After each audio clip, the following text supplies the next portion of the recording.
Welcome to Last Call with Jamion Christian. My guest today, Aaron Walsh, a mental skills coach, specializes in performance, leadership, coaching, and also does some work on culture and environment.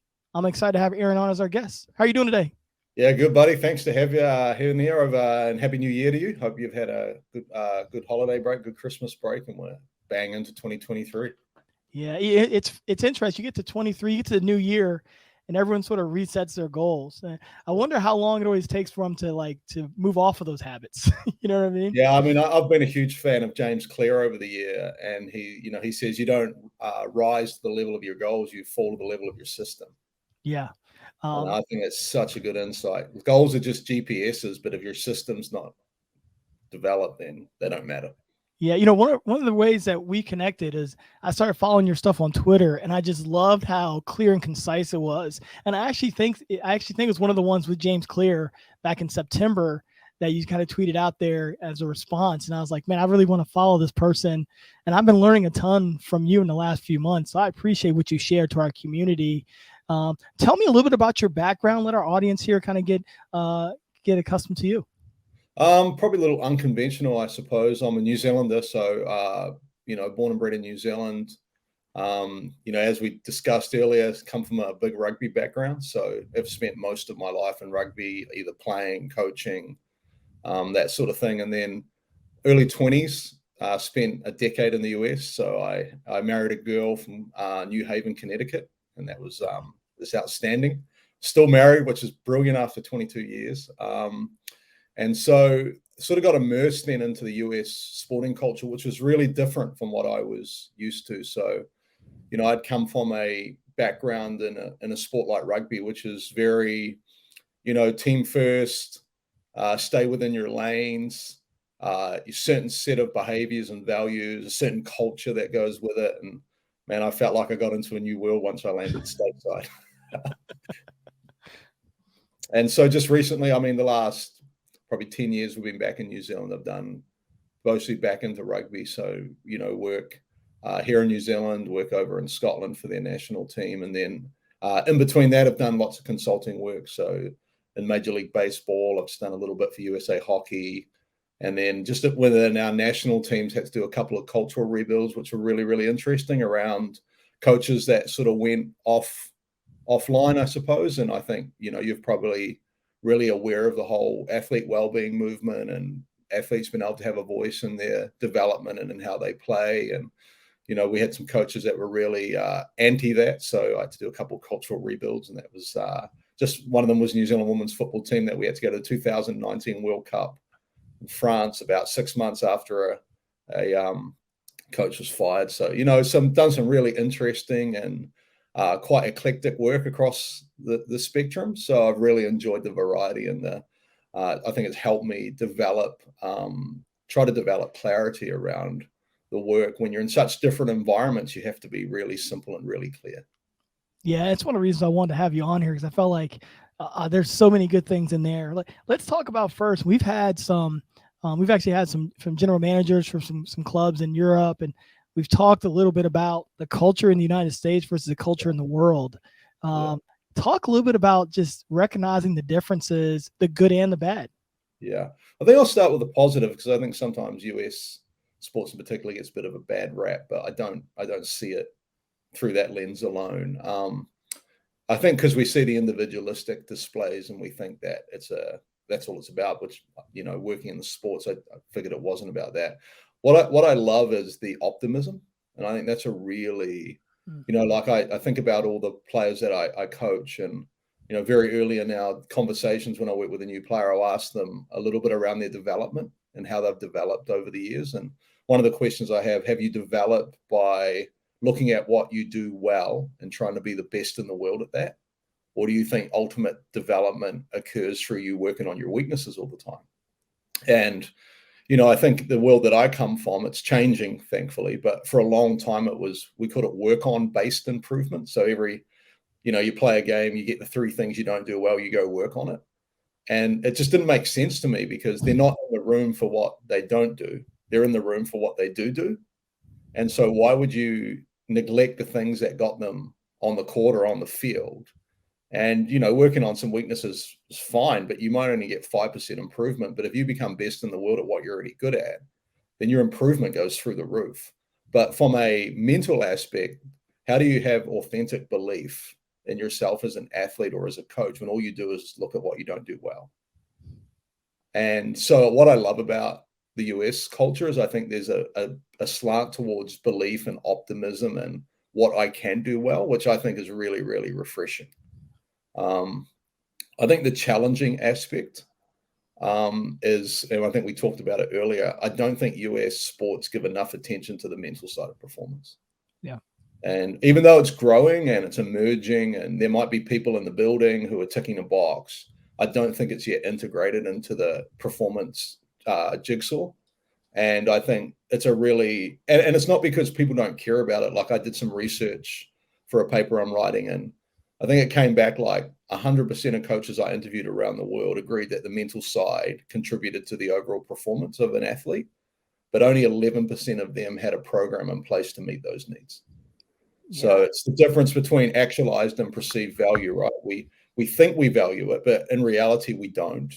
Because the best way to measure if you value something, if you're building a program, is how much time and money. And I think time's a better measure than money, because money is easy to throw at a program.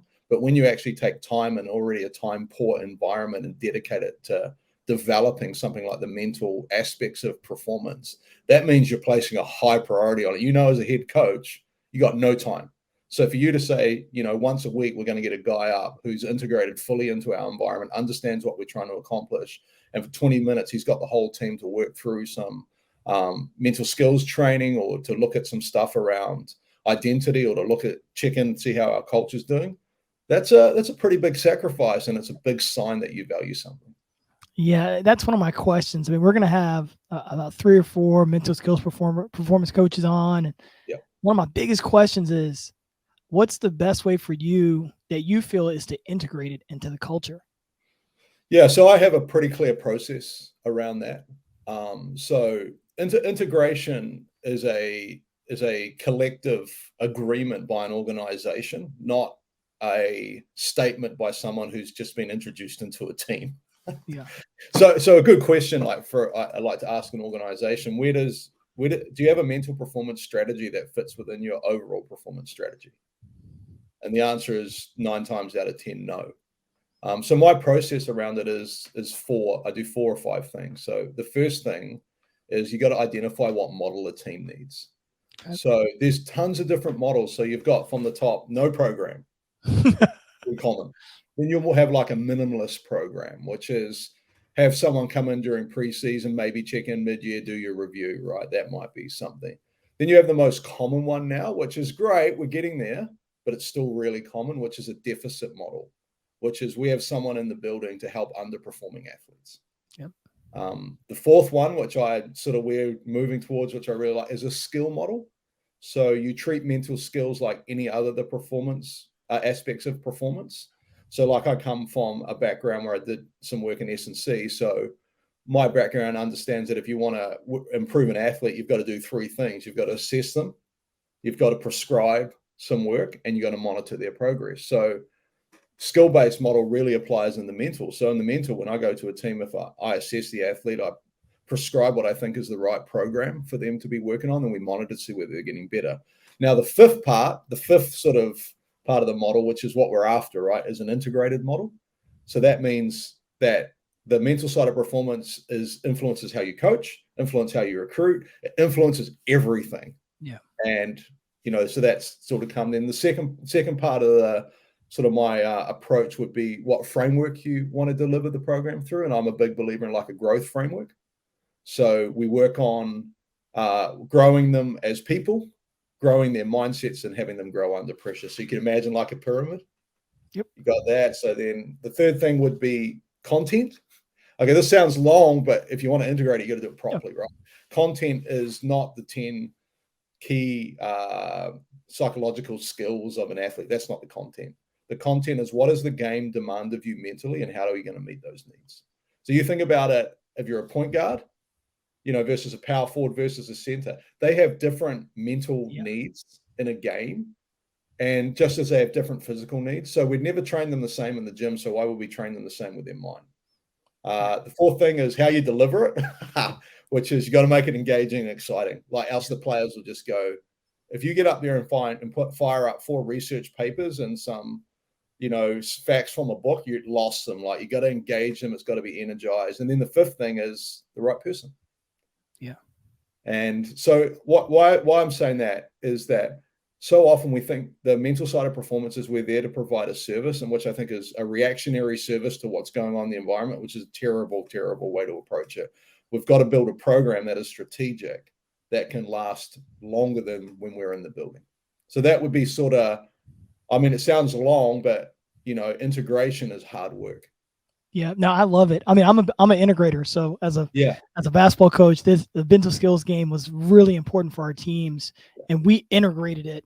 Over the 10 years of success we had, we integrated it, and I thought it was really hard. I always feel like the challenge is I do some consulting work as you do, and a coach will say, well, they'll bring a problem to me, want me to help them with it, and the environment that we would create would be so different. So sometimes the conversation, I feel like when you're making it a priority, the way that I can communicate as a head coach is completely different than if I'm not making a priority. Yeah, completely. And like when I think about it, like I think I wrote things a few weeks ago, like if you're a head coach, there's 3 or 4 things that you need to do to make the mental skills program work. You can't just go, all right, we got someone in the room, go for it.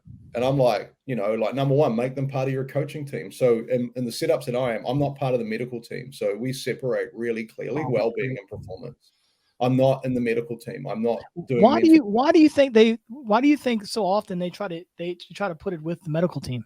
Because I think they've got limited resources and they try and cover all of their bases. But, there's some research coming out, and I'm not sure when it is coming out, but it talks about the ultimate sort of setup for a pro team, or a college team like you've been part of, is to have a psychologist who is dealing with the mental health needs, but you need a coach who is dealing with the performance needs. Yeah. Sometimes they're the same person, but very rarely they're not. And even if they are the same person who have high capability, they won't have the time to do both of those things well. Yeah. I like them being different people. Well, it's different skill set. Yeah, completely. Yeah, completely different skill set. It's like coaching, like if you're thinking about it, if you're coaching D and then you've got to coach the offense, like you've got a different way of your approaching it. If you're talking about someone, how they organize their life to have good mental health, even though it has impact and influence and carries over to their performance on the field, the skills they need on the field are different from that. Yeah. So you can have really good well-being and be a poor performer. Yeah. Yeah. I think that's been again, I'm a big person. I've been huge in this integration process. And I think each job I've taken, I've wanted to dive further into it. And I've been amazed at just the level of leadership sometimes above us that just didn't fully understand, like, it's like, well, you have this. It's like, well, you really need both or more, like my idea is like you have a mental skills coach, you have a psychologist or a therapist. I think you also should have someone that kind of ties into religion. Yeah. I think that's a thing too. And the beautiful thing about those people that help you is that the players don't see them as connected to the head coach in a way that prefers playing time. Right. Does that make sense? Yeah. And that's where I think like I've aligned myself as a coach, but they understand I'm a different coach. I'm not the coach, and I never would involve myself in selection because that would compromise my role immediately. Yeah. Well, I might have opinions, but I'm not, at the end of the day, got to vote at the table around who should be playing and who should not be playing. Yeah, it's and that's why I think it's so neat. And I obviously feel like it's so much about, you talk about Maslow's hierarchy of needs. It's something I base a lot of stuff off. I don't know if it's perfect, but it's a pretty good starting point. That psychological safety is so important if you want to reach actualization. Yeah, and I think the thing about it is that we assume that psychological safety equals everybody's happy and no one's challenged. And that's where I think, it's like I'm a parent. So my parenting consists of both care and challenge. Else my kids are going to come out, right, one way or the other, either beaten down or no resilience. And so I think it's very similar with our athletes. Yeah, and so as you dive more into it, I think that's what's hard is, Yeah. like you said, giving the care and the challenge, and having everybody in the organization recognize that's important. So much of it is helping someone develop the skills and knowing when to use those skills at what moment, right? Yeah, absolutely. And I think, going back to like if I was a coach, I'd say to a coach, like, hey, make them part of your staff, like make them part of your coaching team. Don't silo them. Yeah. Define what success looks like for them and champion their work. If you do those 4 things as a head coach, you're going to get the best out of your mental skills or mental performance coach. You're going to get the best out of them. And man, I talk to people all over the world who get plunked in an environment with none of those things in place and then get fired 6 months later or a year later. And the feedback is, oh, they just didn't really have any impact. And I would say the system was not designed for them to have impact. In fact, the system was preventing impact. And until the system changed, their work was always going to suffer. But often the allure of high performance sport in particular, people will stay in a role that they know that they're not having impact with or they're unhappy with because, it's prestigious or they enjoy it or they go to games and that where, I think I'm a little bit older. I'm like, if I'm not having impact, I'm out the door. Yeah. I just don't want to be there. Yeah, and people, and the other thing is you kind of hit on it, like you said, like 6 months as a time frame. And I feel like with something like mental skills or physical skills or anything that you're learning, it's really difficult to put a time frame on. But a lot of times people are trying to put a time frame on the development of a mental skill or a physical skill, and they really kind of stack on each other, and you don't really know when it's gonna, when they're gonna realize it, what they have in front of them, and be able to go and use it. Yeah, I mean, I have a little equation for high performance. I probably stole it off someone, but high performance equals capability minus interference. And so as a coach, you're always thinking, what's my major role? Am I increasing capability or am I removing interference? And I think throughout the maturation of an athlete's life, I think where you were and coaching at a high level with college basketball, 90% of your focus should have been just increasing their capability, right? Increasing their capability, making them good, better at what they're already good at. As you get into like the veteran athletes I now work with, we're much more in just reducing interference. But Yeah. for example, I have an athlete I'm working with now who's 32, rugby player, and he's worked on the mental skills never in his career. And he's done it the last 2 years, had the best 2 years of his career. And it wasn't because I worked with him, but because he opened up an area of performance he hadn't explored before and saw it as something like incredibly exciting. So, I think, the challenge is, yes, when do those skills show up? Well, it's like any other thing. You can't always predict it, but there's often a time where the interference is reduced enough and the capability is enhanced enough that someone is now operating quite near their capability, which, I think this in pro sports is only a small window. I would love to say it's for 20 years, but it's not. Yeah. Got so much good stuff there. I want to ask you about, you talked about cultural rebuilds. Yeah. Because I feel like when you take over as a head coach, you take over a new job. Yeah. Every one of the new jobs you take over, not everyone, but 95% of them are really cultural rebuilds. Yeah. How are you evaluating that when you come in? Just talk me through that process. I think that's really interesting coming from your perspective. I think the first thing is to understand whether they have a cultural strategy. I think that's a really big part of it because, culture is happening every day, regardless of whether we shape it or not. So to say that, a team has no culture is a ridiculous statement. Yeah. They always have a culture. And so, if you're not intentional around what you want that culture to be like, then, and I love this from Stuart Lancaster, who was an England rugby coach. He said, how do you define a good culture? And he said, it's pretty simple. He said, it was a time of your career that was the best times of your life and you never wanted to leave it. I love that. It's just a simple, like you loved being there and you didn't want to leave. Like that's, so to me, when I look at culture, I look at probably 4 or 5 major things. So I think the first, that these would be like pillars to build your culture around. I think the first is you've got to define the purpose of a team. And that purpose can't be winning. Okay, that's not the purpose of a team. It normally should revolve around other people. So, For example, New Zealand rugby has a very clear purpose, which is to inspire and unify a nation. So if that's your anchor of your purpose, and also your purpose is something you should be able to do every day, not just in big moments. So once your purpose is set up, then everything can flow out of that. So I put defining purpose critical.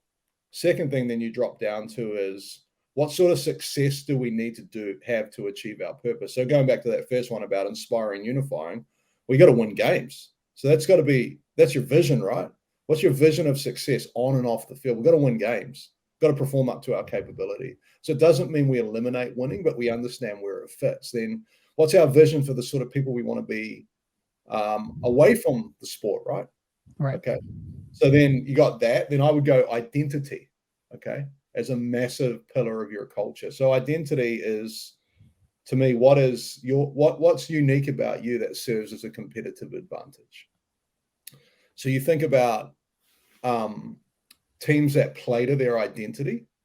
They're teams that we recognize that they utilize the things that are distinctive about them to be competitively and to have a competitive advantage. So, for example, if you think about the Football World Cup that we just had, you think France are going to play in a way that is true to who the French are.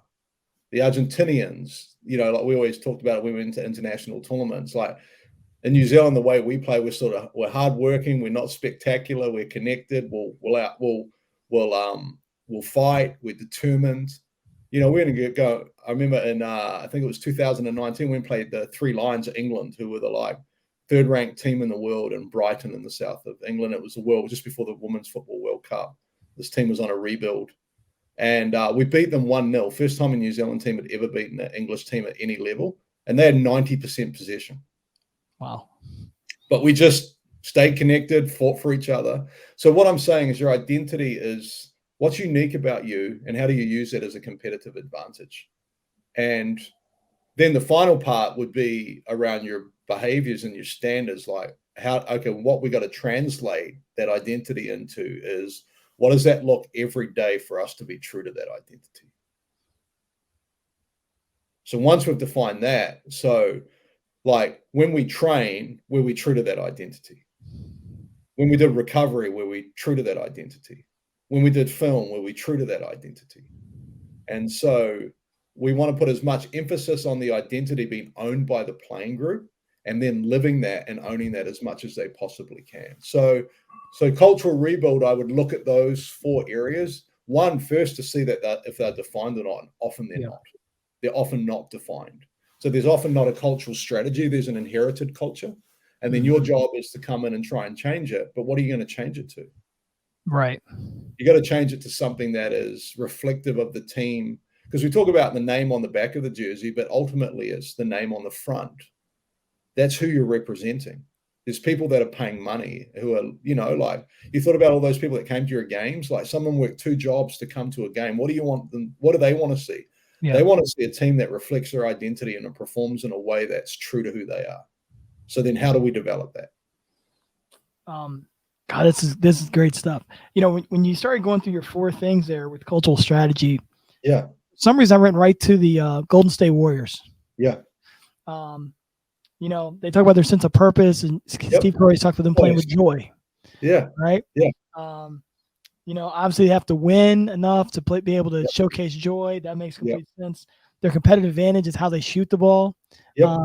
People forget now that, people didn't believe that a Steph Curry led as a point guard and Klay Thompson as a 2 guard. They didn't think those guys could win together because they shoot too many jumpers. They sort of started this idea of, well, you can win by making outside shots. It became like a big thing, but they changed the way they play to be able to do it. I guaranteed you, if Steve Kerr would have looked at that and went, we're from the Bay Area. What's the history of the Bay Area, man? We're innovative, we're creative, we do things different. So you can see how that identity of the place that you represent now becomes translated into the way you play. And I think that's where the magic happens. Yeah. And when you say the magic happens, the people there can appreciate that style of play. There's them. Exactly. It just takes to an entirely new level. It's sort of like if you're playing football in Detroit, being a tough, hard-nosed football team in a tough, hard-nosed city just makes sense, right? Yeah, it was like Lakers Showtime. You know, you're under the big lights in LA. You got to play that way.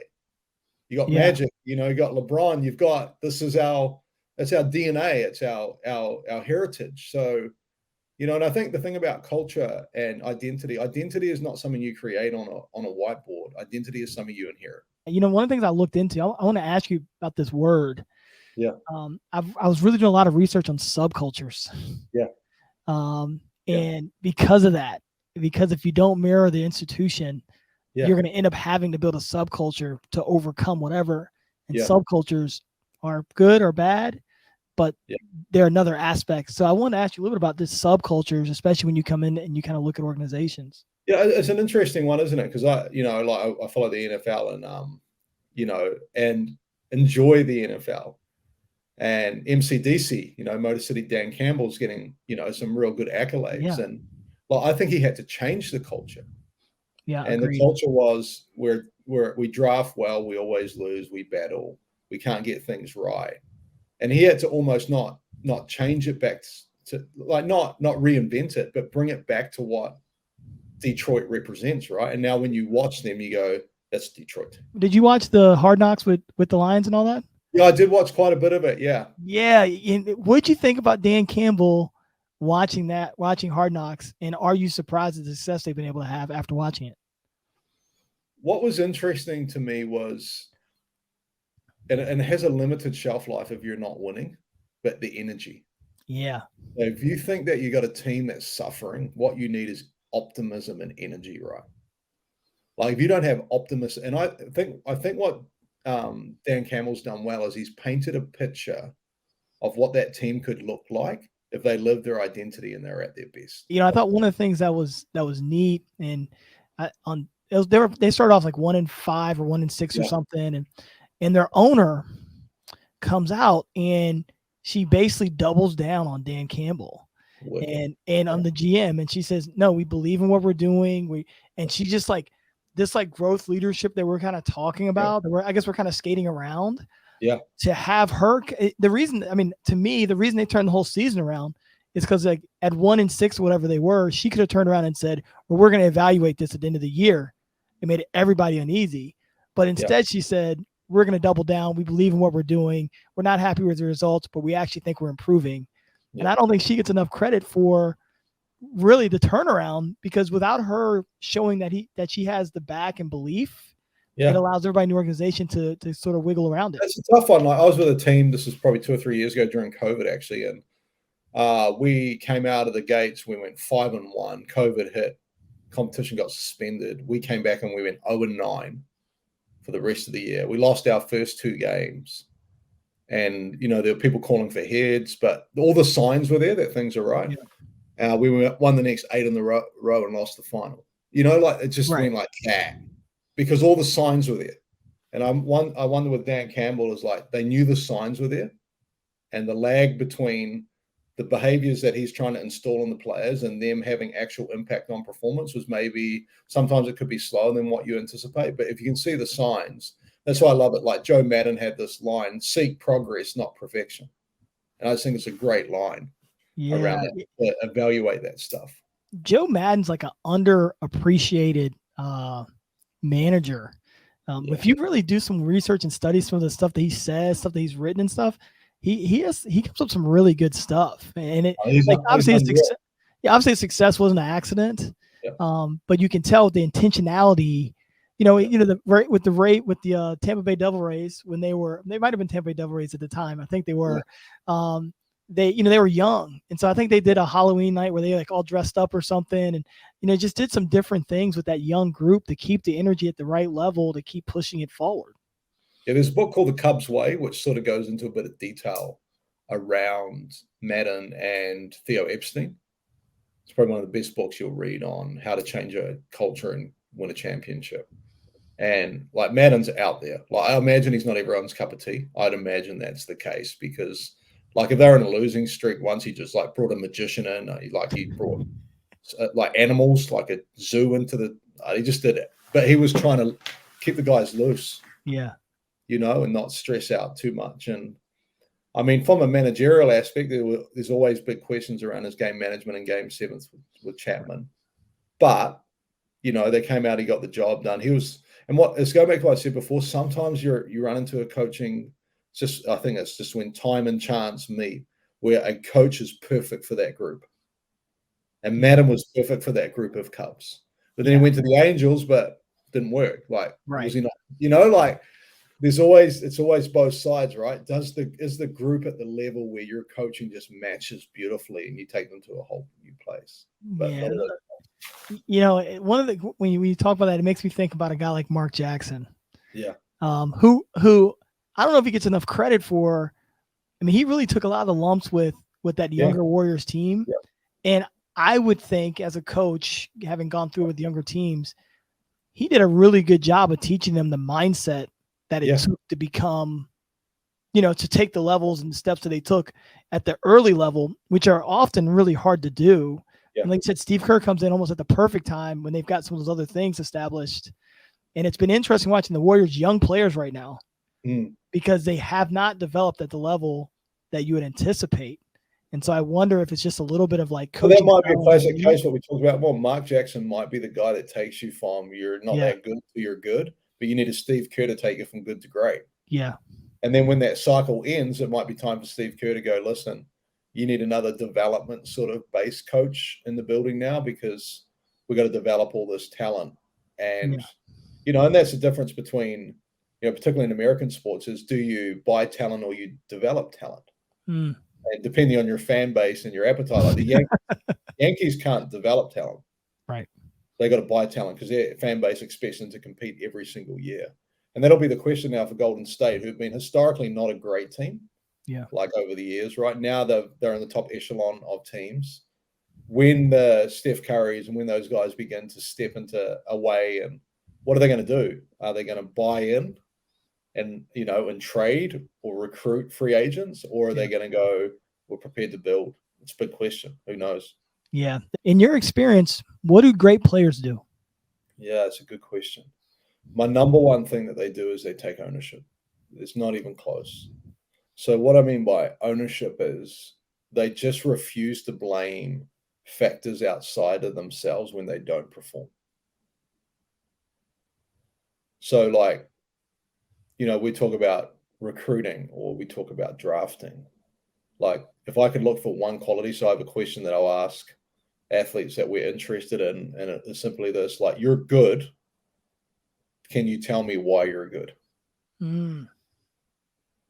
If you can't tell me why you're good, I'm worried because if you don't know why you're good, then how do we have any assurance that you'll be consistent in your performance? Like those athletes that have ownership understand all the little pieces that go into them being a really, really good performer. And they own all of those little pieces, whether it be the way they work out, the mindset, their recovery, their diet, their sleep. It's not anyone else's fault.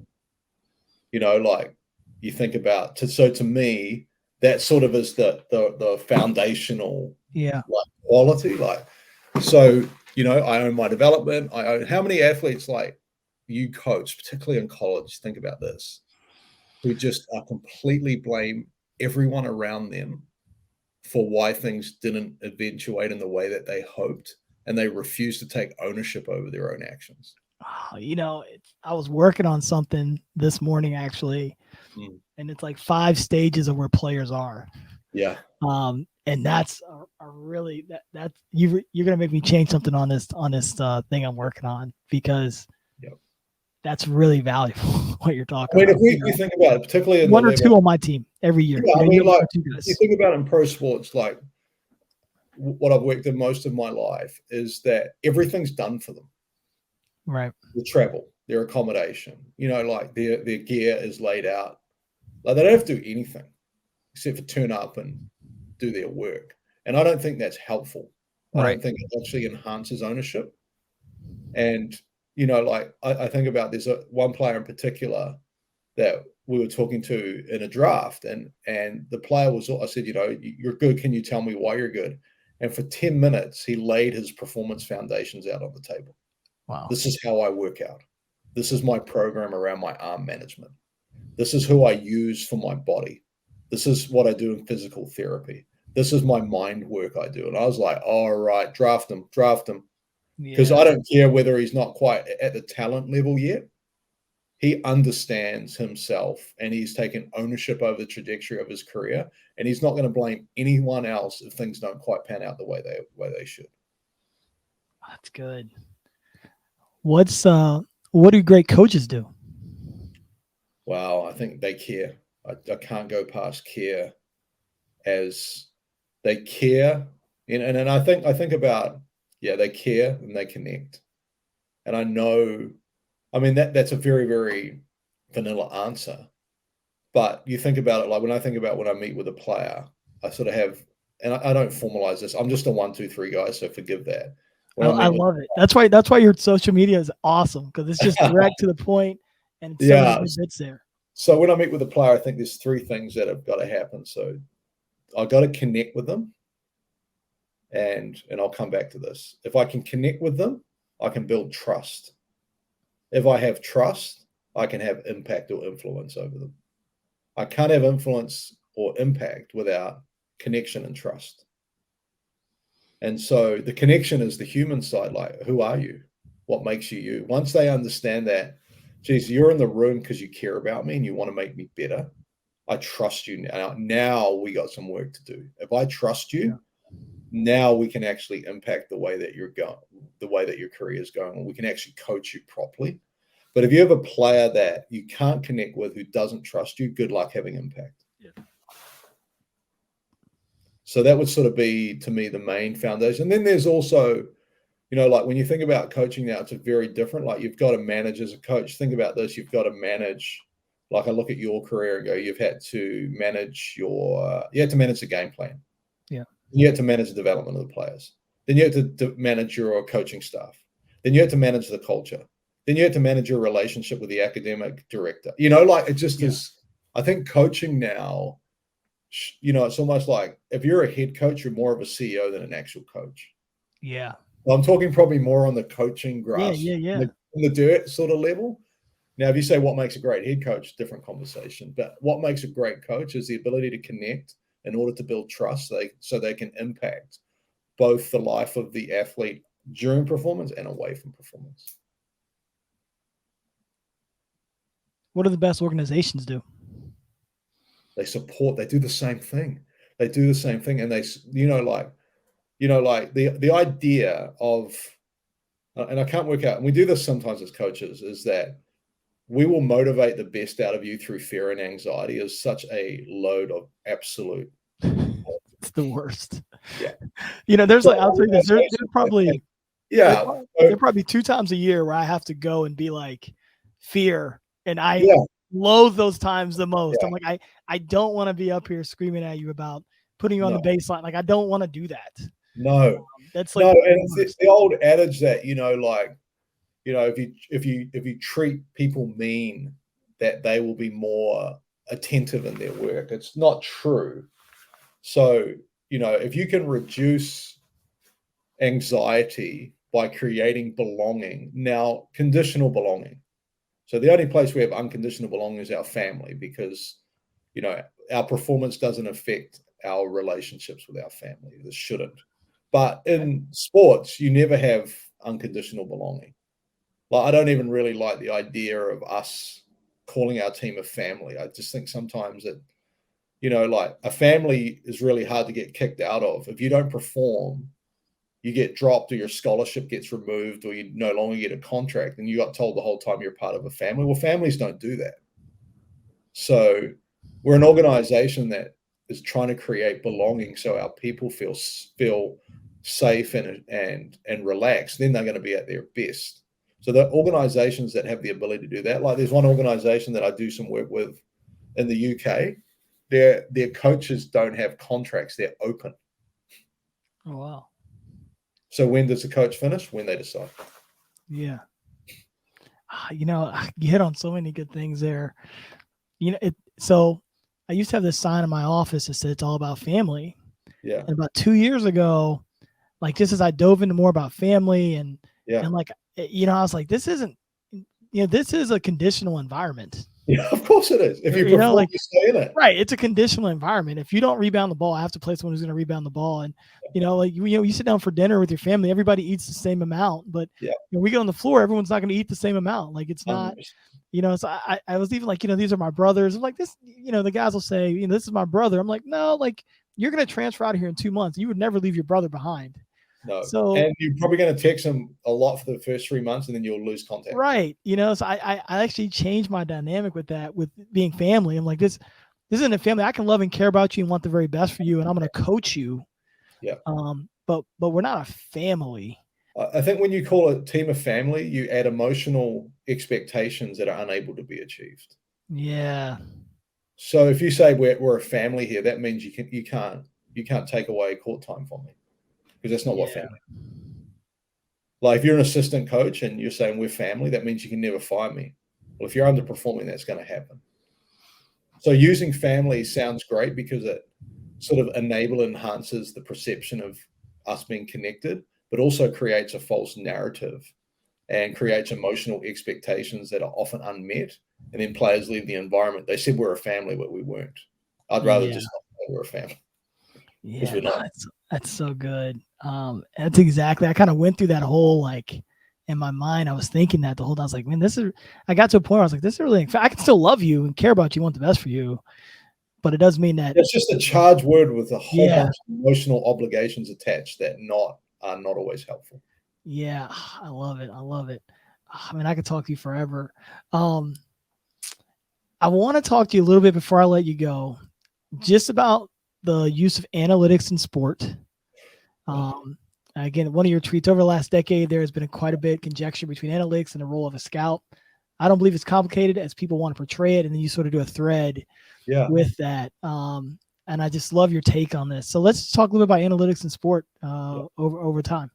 So when I think about analytics and numbers tell you, particularly if you're projecting from historic, this is what we believe. So the key word is what. This is what the athlete is capable of. Okay. Which I think is fantastic, but it doesn't explore the why or the how. So I'll give you an example of a why. Why did athlete A perform well in this environment, but not as well in that environment? Why? Because environmental factors will impact performance. The size of the ballpark. I'm talking about sort of more my baseball background here.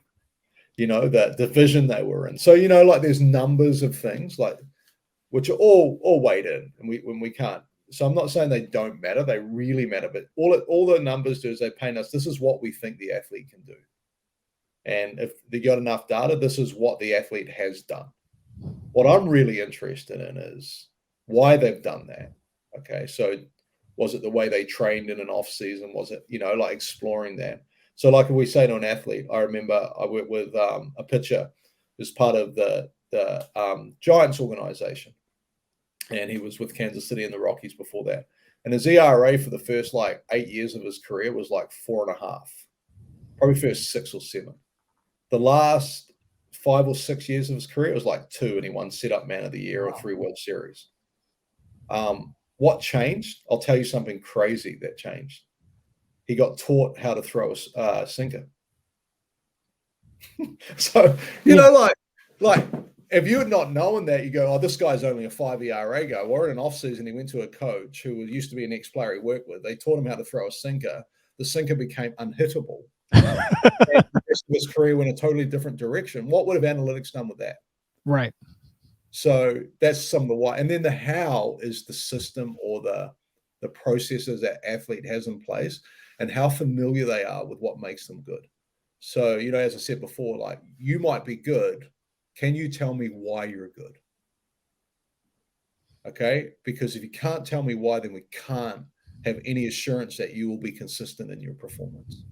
So I think good player overview or player review would look at the numbers and then dig deeper, which I think a lot of clubs are starting to do more and more now, and understanding the why and the how behind those numbers, and looking into those factors to go, are they going to be incredibly variable? So you think about a guy that you've recruited and his numbers around 3-point shooting with this, and that. Well, what happens if he gets put into an offense that doesn't value the three? Right. You're. Well, that's just a one simple Oh, change. And then all of a sudden, the analytics on that player have dramatically shifted, but has his skill shifted? right. And what goes into, let's just say, shooting, 3-point shooting. If I'm a real big believer in 3-point shooting, then I'm going to let you miss more. Yeah. Because I recognize that, right? But if I'm not, I'm really locked into defense, then I think you should make every 3-point shot you take that's wide open. And that pressure, also the pressure of that environment also changes your response. Yeah, and that's a great example with someone like Aaron Judge. Oh, he struck out 150, 200 times last year. Yeah, also hit 60-odd home runs. Right. So what do you want? Yeah. You know, that's where I think, I mean, I loved Moneyball when it first came out. And I think Moneyball was brilliant because it introduced the idea that numbers are really, really critical to understand. Absolutely. These behavioral economic people who are just incredibly bright, and we need them. But then also we need the coaches that are on the ground that understands the ingredients that go into those numbers and how we can work with an athlete to make sure the right ingredients are going in so those numbers continue to be produced. Yeah, and I think the pairing of, you hit on a little bit of Mark Jackson. We talked about Mark Jackson, Steve Kerr. Yeah. The pairing of the right coach for that person at the right time is really everything. You look at the NBA and you've got all these really young teams right now. And when I connect with people about those young teams, they ask me about, I said, well, they're probably going to need a new coach at some point. This guy's going to go with them to a certain point, and then there's going to need to be someone come in. I said, but secondly, you're going to need a veteran in that locker room at some point that provides them another level of clarity that they just haven't had along the way. And what's the value of a guy like Chris Paul being with Shai Gilgeous-Alexander for one season in Oklahoma City, and now he's put together 3 best years of his career with a great development staff they have at Oklahoma City too. But all those combinations of allowing those guys to be their best are all super important. Yeah, and I think, like we talk about coaching, I think the playing group makeup's really important. Like I normally like to divide a playing group into 3 categories. So I just call them lions, wolves, and sheep. And I reckon you got to have that balance, right? So your lions, you guys that are going to lead from the front, they've probably been in the league 5+ years. Mm-hmm. Your wolves are the guys that come in when the game's in a blowout and they go score 50. Mm-hmm. And then your sheep just want to survive. So you think about those young guys in the NBA in the first 2 years, they probably just want to survive. And our job as coaches is to nurture them and just help them get their feet on the ground, right? But if you've got too many of them, no good. No good. So like divide your squad up like lions, sheep, and wolves and make sure you got that balance right. If you got too many lions, and that's what I reckon happened in Miami. Yeah. Yeah. God, you've been amazing. I could talk to you forever. I got one final question for you. We do this thing on last call. Yep. Oh man, I feel like we could keep going, but we'll pause it here. You've got a person on your left who's someone who's been retired. Yep. They can also be deceased, and you got a person on your right who is still alive and around and still working. It's the end of the night. It's the last call. We're having our last beer. We're sitting at the bar together. What 2 people you have beside you? Wow, what a question. Man, that is such a awesome question. Well, I think the man on my left is my grandfather who's passed. Okay, why is he there? Because he's just a hell of a man and really funny, and would have been the person I would want to have my last beer with. He was an Irish Catholic immigrant who was just wild, but just a great family man and that. And then I think, like the person on my right, I'm going to probably go more professional here than family, because the family ones we could always go with. Probably the person on my right would actually at the moment, probably Steve Kerr. Yeah. I would love to know, like I've watched quite a bit about Steve Kerr, and like I've heard stories about Steve Kerr, and we had a lady here in New Zealand called Chelsea Lane who worked as a physical therapist for the Golden State Warriors for a long time, and obviously she was associated with it. And the reality is, from everyone I've talked to, he's as genuine as what you see in a media conference. He's that 24/7, and I would just find it fascinating to understand what makes him tick. Yeah. I agree. Yeah. Aaron, where can our viewers, our fans, where can they find you? I'm pretty low key as far as like I don't have a website or nothing. It's just I think I don't even know my Twitter handle. You probably I can't remember it. Aaron Walsh NZ. Yeah, Aaron Walsh NZ is Twitter, and then LinkedIn. I do quite a bit on LinkedIn. Just Aaron Walsh, you'll probably find me. And then I just use Instagram of it, honestly, and just for my mates.